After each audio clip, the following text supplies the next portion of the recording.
we are honored to welcome Attorney April Ann Izzo, representative from the DSWD, to receive her round of applause, please.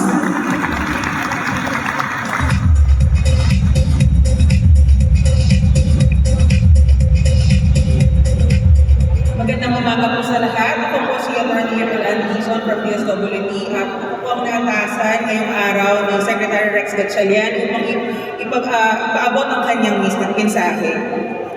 Binabati ko po ang ating mga mahal na senior citizens na narito ngayon, ang mga kinatawan mula sa senior citizen organizations, local government units, mga partner agencies of organizations, mga kasama sa DSWD at sa National Commission on Senior Citizens na punong abala sa araw na ito. Magandang araw po sa ating lahat.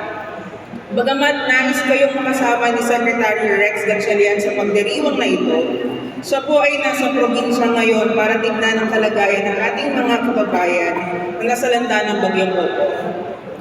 Ngayong araw, tayo ay nagtitipon upang buksan ang pagdiriwang ng 2025 Elderly Filipino Week. Ang tema ng pagdiriwang ngayong taon, Embracing Change, Living a Life with Dignity and Purpose. Ito ay napapanahon at nagbibigay inspirasyon sapagkat ito ay kaakibat ng paggunita ng International Year for Older Persons.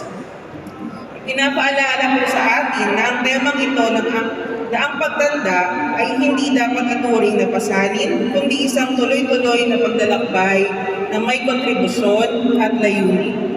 Ang ating mga nakakatanda ang sumasagisag ng karunungan, mga pagpapahalaga, at mga tradisyon na nagpapayaman sa ating mga pamilya, komunidad at bansa.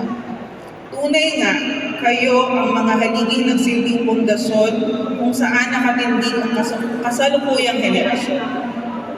Muling pinagtitibay ng DSWD, katuwang ang NCSC, ang hindi matitinag na pangako, nitong pangalagaan ang kapakanan at igalang ang mga karapatan ng ating mga senior citizens. Alam po ninyo, tuwing nag-uusap si Secretary Rex at ang ating Pangulong Ferdinand Marcos Jr., madalas ay mukhang bibig kayo ng ating Pangulo kung paano kayo mas maaalagaan at mas matutulungan. Dahil ang paghahanda at pagpapalakas ng mga programa para sa mga senior citizens natin ay hindi lamang para sa inyo, kundi para rin sa lahat ng mahal natin sa buhay. Ngayong taon, mas pinalakas pa natin ang ating mandato dahil na rin sa executive order na nagtatalaga po sa NCSC bilang isa sa mga supervised agency ng DSWD. Hindi naman nagbabago sa amin ang pagbibigay tulong sa mga senior citizens natin. Kaya nakikita natin ito bilang oportunidad para makatulong sa mas marami pa nating nakatatanda. Kasangganin niyo rin po kami sa pagsulong na palawakin pa ang mga naaabot ng ating existing programs, gaya ng social pension for indigent senior citizens. Kaya mas magtitibayin pa natin ang mga ganitong programa gamit ang database ng NCSC, katuwang ang kasanayan ng DSWD. Bagamat tuloy-tuloy pa rin ang pag-uusap ng budget sa Kongreso, malaki po ang kumpiyansa natin na ang positibong tugon ng ating mga mambabatas ay magreresulta sa mas marami pang senior citizens na mapaglilingkuran at matutulungan ng DSWD sa 2026. Bukod dito, meron din po isinusulong ang DSWD na proyekto na sinulong ng DSWD nitong Pebrero. Ito po ang Apo Ko, Kwento ni Lola at Lolo, Gabay ng Kabataan Project. Ipinagmamalaki po namin ang innovative program na ito dahil nagiging tutors at mabuting modelo ng mga bata mula sa daycare centers, ang mga senior citizens natin mula sa home for the elderly.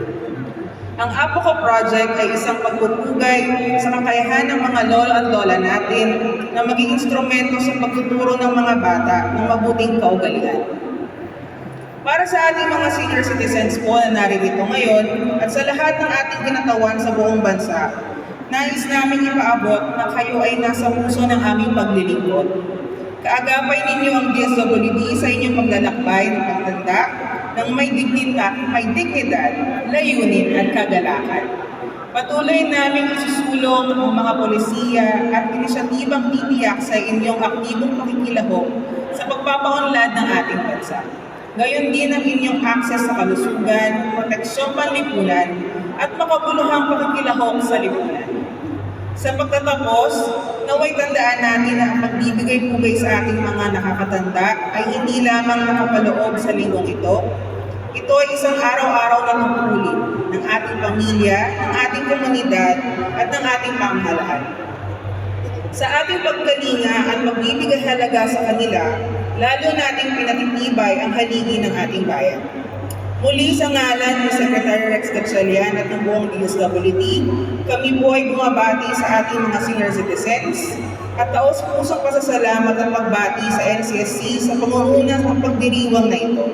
At sa lahat ng katuwang at organisasyon na walang sawang pagsusulong ng kapakanan ng ating mga minamahal na mga nakakatanda. Mabuhay po ang ating mga senior citizens at mabuhay po tayong lahat. Maraming salamat.